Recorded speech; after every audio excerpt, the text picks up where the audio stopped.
Salam Pramuka. Assalamualaikum warahmatullahi wabarakatuh. Tapi pun, izin memperkenalkan diri. Perkenalkan, nama saya Purata Aini dengan NPM 2113053012. Saya dari kelas 1A, Prodi Pendidikan Guru Sekolah Dasar Angkatan 2021. Halo semuanya. Berjumpa lagi dengan saya Kak Purata Aini. Pada kesempatan yang baik ini, kita akan membahas tentang... Ada yang tahu nggak kita akan membahas tentang apa? Ya, kita akan membahas tentang Pramuka Penggalang.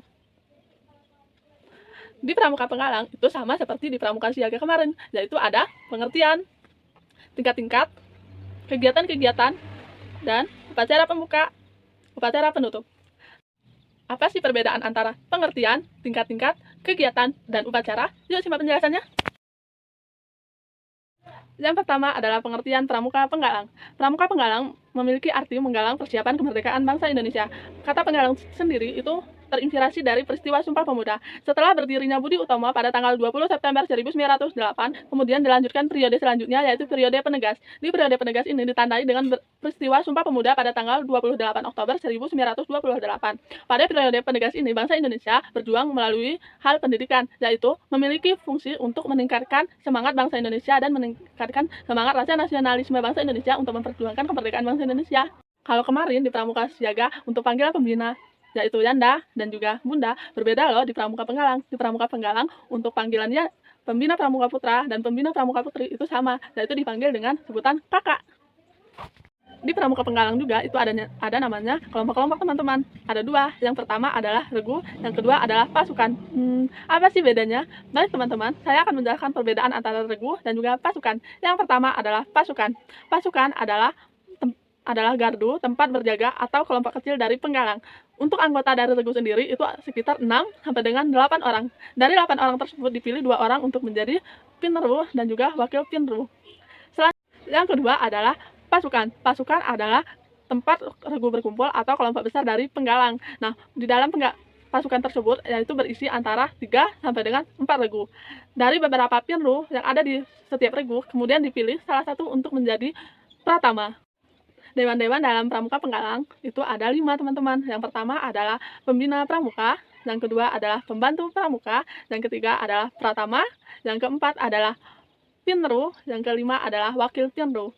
Untuk pembina pramuka di Penggalang itu usianya minimal adalah 21 tahun. Untuk pembantu pembina Penggalang sendiri usianya adalah minimal 20 tahun.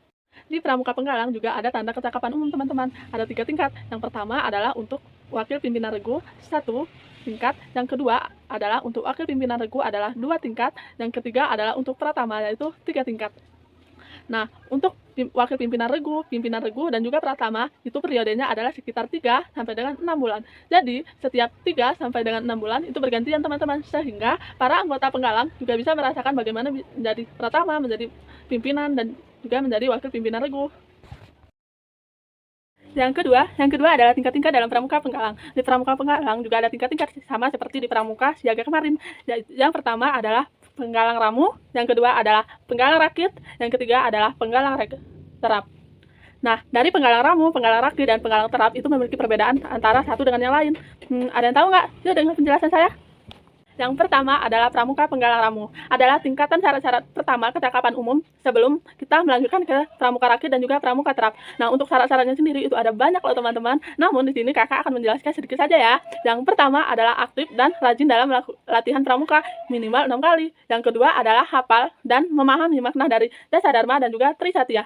Yang selanjutnya adalah bisa melakukan salam pramuka dan memahami di mana kita bisa melakukan salam biasa, di mana kita melakukan salam hormat, dan di mana kita melakukan salam akad. Yang selanjutnya adalah hafal lagu Indonesia Raya dan memahami serta mengetahui sejarah dan makna dari bendera merah putih. Misalnya merah itu apa, putih itu apa. Dan yang terakhir adalah hafal dan bisa menunjukkan minimal 8 mata angin. Yang kedua adalah Pramuka Penggalang Rakit.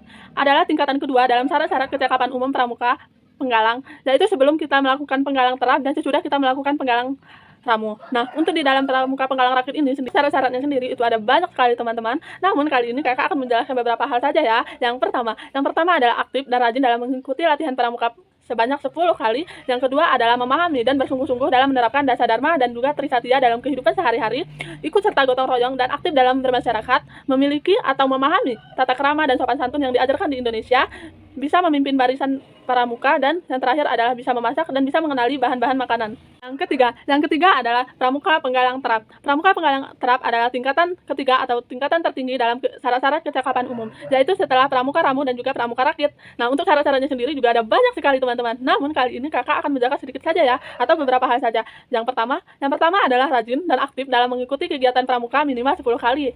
Yang selanjutnya adalah memahami dan menerapkan sungguh-sungguh Pancasila dalam kehidupan sehari-hari. Selanjutnya adalah bisa menunjukkan arah mata angin tanpa menggunakan kompas. Selanjutnya adalah bisa memberikan pertolongan pertama apabila terjadinya suatu kecelakaan.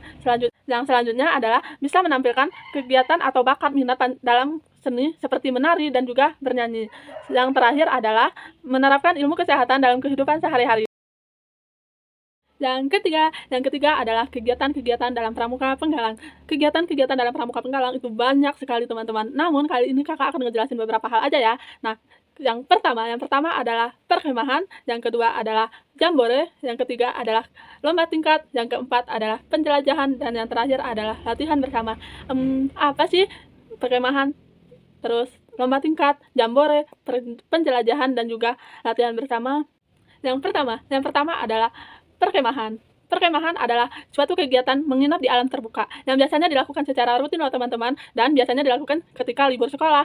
Nah, hal ini bermanfaat untuk menambah ilmu atau memberikan ilmu kepada anggota penggalang dan juga mengevaluasi apa aja yang dilakukan oleh anggota penggalang. Selanjutnya adalah jambore. Apa itu jambore? Jambore adalah suatu kegiatan pramuka penggalang yaitu pertemuan antara pramuka-pramuka penggalang dalam jumlah besar yang dilakukan dengan cara perkemahan. Biasanya perkemahan ini dilakukan oleh suatu daerah atau suatu sekolah yang kemudian mengundang beberapa sekolah dari sekolah lain. Selanjutnya adalah lomba tingkat. Apa itu lomba tingkat? Lomba tingkat biasanya dilakukan apabila ada suatu acara atau acara seperti berkemah atau jambore. Nah, hal ini dilakukan atau lomba ini dilakukan secara individu atau dilakukan secara bergu. Contoh dari individu ya, contohnya adalah lomba menggambar atau lomba bernyanyi. Contoh lomba bergu itu contohnya adalah bernari. Kalau di Lampung adalah seperti nyambai dan lain-lain. Yang selanjutnya adalah penjelajahan. Penjelajahan biasanya dilakukan di alam terbuka dan para anggota dibentuk dengan regu-regu, misalnya ada regu A, regu B, dan regu C. Mereka diberi arahan oleh pembina untuk menyelesaikan atau masuk ke suatu area untuk menyelesaikan suatu misi tertentu. Apabila mereka tidak bisa menyelesaikan misi tersebut, maka akan diberi suatu permainan atau suatu hukuman yang begitu menyenangkan. Yang terakhir adalah latihan bersama. Latihan bersama yang dimaksud adalah di mana para anggota penggalang dari sekolah A, sekolah B, dan sekolah C melakukan latihan bersama misalnya di sekolah B. Nah, mereka melakukan latihan seperti latihan upacara dan lain-lain di sekolah B. Tujuannya adalah seperti menjalin silaturahmi, menambah teman baru, dan juga menambah ilmu pengetahuan dari sekolah lain. Yang keempat adalah upacara pembuka dan upacara penutup dalam pramuka penggalang. Nah, gitu.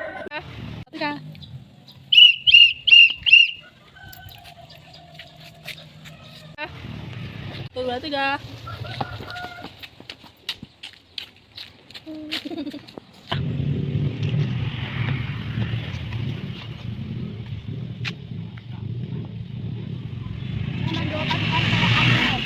Siap, gerak. Kepada Pratama. Hormat, gerak. Lagi ya.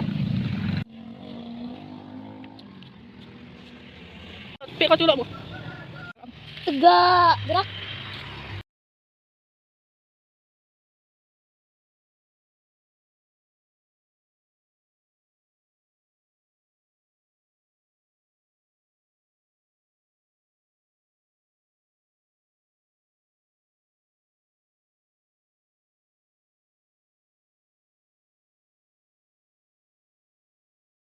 Tegak, gerak.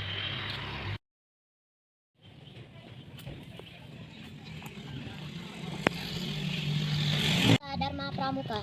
Takusa kepada Tuhan Yang Maha Esa, cinta alam dan kasih sayang sesama manusia, patriot yang sopan dan bersahaja, patut dan suka bermusyawarah, rela menolong dan tabah.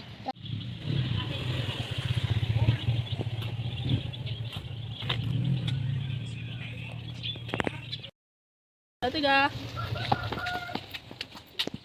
Tutup. Gerak, gerak, gerak, istirahat di tempat, gerak.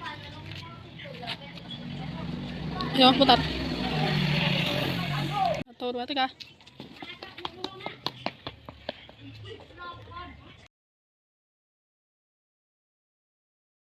kepada pembina upacara. Hormat, gerak. Tegak, gerak. Istirahat di tempat, gerak.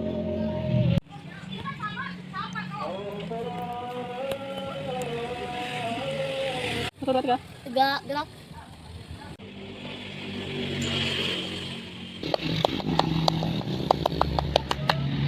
Yes, go. Yes, Ya, satu, dua, tiga.